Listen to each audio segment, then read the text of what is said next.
मीरपुर नाम के शहर में तेजस अपनी पत्नी नीरू के साथ रहता था। पति पत्नी दोनों ही नौकरी करते थे। एक दिन तेजस गांव अपनी माँ के पास फोन करता है। हेलो, प्रणाम माँ। जीते रहो माँ। तुम दादी बनने वाली हो हैं? अरे वाह, ठीक है बेटा, मैं कल ही आती हूँ। जब माँ जी शहर पहुंची तो बेटे बहू ने बहुत अच्छे से स्वागत किया।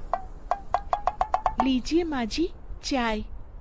अरे गर्मा गर्म पकोड़े ले आओ माँ के लिए। नीरू रसोई में गई और 2 मिनट में ही पकोड़े ले आई। जी, ये लीजिए। बहू, जादू से बनाए हैं क्या? अभी तो रसोई में गई थी। यम्मी। माँ जी, शीला रसोई में पकोड़े तल रही है, मैं बस लेकर आई। हे भगवान, मेरा धर्म भ्रष्ट कर दिया तूने। अब तो गंगा जल से शुद्धिकरण करना होगा। दूसरे दिन, माँ जी, मैंने नाश्ता बना दिया है, ऑफिस जा रही हूँ। पर अभी तो घर का सारा काम पड़ा है। शीला आती ही होगी, झाड़ू पोछा बर्तन कपड़े वो सब कर लेगी। हमारे जमाने में घर का सारा काम हम ही करते थे। जी माँ जी, आप बहुत होशियार हैं, मैं घर ऑफिस दोनों नहीं संभाल पाती। तो जरूरत क्या है घर से बाहर जाकर चाकरी करने की? वैसे भी घर का काम खुद करने से घर में बरकत आती है, समझी? पर माँ जी। पर वर कुछ नहीं, इस महीने की पगार मिले फिर ऑफिस बंद। हाँ। रात को नीरू तेजस से कहती है, सुनिए जी, माँ जी बोल रही थी कि मैं नौकरी छोड़ दूं। वैसे ठीक ही तो है, अभी तुम्हें आराम की जरूरत है। फिर भी आराम कहाँ, शीला को छुड़ाने के लिए बोल रही थी। तो अब 24 घंटे में इतना काम तो कर ही सकती हो। पर जॉब पसंद है मुझे, घर पर मन नहीं लगेगा। अगले दिन जब दोनों ऑफिस के लिए निकल रहे थे, मेरी तो कोई कीमत ही नहीं है इस घर में। माँ जी, आजकल महंगाई बहुत है, रहन सहन भी बदल गया है, दोनों नौकरी करते हैं तभी ठीक रहता है। अच्छा, तू कहना क्या चाहती है? मेरा बेटा तुझे बिठा के खिला नहीं सकता? तू ही इस घर का खर्च चला रही है, हैं? नहीं माँ जी, मेरा वो मतलब नहीं था। मतलब खूब समझती हूँ, ये बाल धूप में सफेद नहीं किए मैंने। हाँ। अब तो ये रोज का काम हो गया था। तेजस भी रोज की झिकझिक से परेशान हो गया था। एक दिन उसने कहा, नीरू, वैसे भी तुम्हें मैटरनिटी लीव मिलने वाली है, तो अभी से ही छुट्टी ले लो। पर क्या, मेरी सैलरी अच्छी खासी है। आखिर नीरू ने रिजाइन कर दिया। जब बच्चा हुआ तो घर में सब बहुत खुश हुए।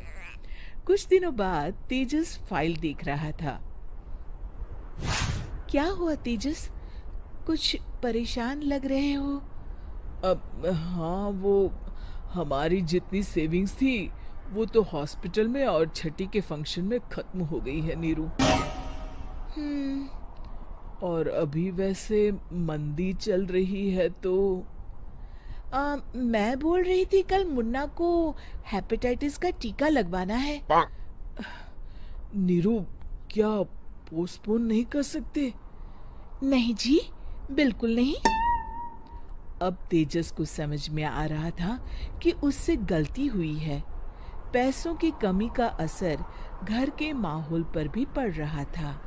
अगले दिन, बेटा, मेरा चश्मा और ये दवाइयाँ ले आना, पर्चा देते हुए माँ जी ने कहा। जी। तेजस, मुन्ना के लिए दूध का डिब्बा और डायपर भी ले आना, और ये किराने के सामान की लिस्ट है, इसे भी लाना है। तेजस गुस्से में लिस्ट मरोड़कर फेंकता है और चिल्लाता है, पैसे क्या पेड़ पर उगते हैं? ये ले आना, वो ले आना। अरे पर ये जरूरत का सामान ही है। वो गुस्से में बिना कुछ कहे ऑफिस चला गया। अरे अरे लंच तो ले जाइए। नीरू दौड़कर डिब्बा पकड़ाती है। एक दिन खाना खाने के बाद, नीरू, अब तो मुन्ना कुछ बड़ा हो गया, तो अब तुम वापस ज्वाइन कर लो ना जॉब। पर इस रिसेशन में जॉब मिलना बहुत मुश्किल है। ट्राई तो करो। फिर मुन्ना? माँ जी है ना, और एक फुल टाइम मेड भी लगा लेंगे। पर माँ जी, उन्हें तो पसंद नहीं।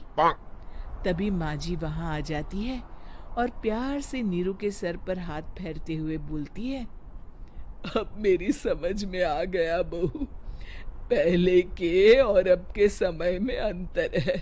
तुम काम शुरू करो, मुन्ना की जिम्मेदारी मेरी। मेरी प्यारी माँ जी। ये कहकर नीरू उनके गले लग गई। शिक्षा, परिवर्तन संसार का नियम है, हमें भी समय के साथ चलना चाहिए।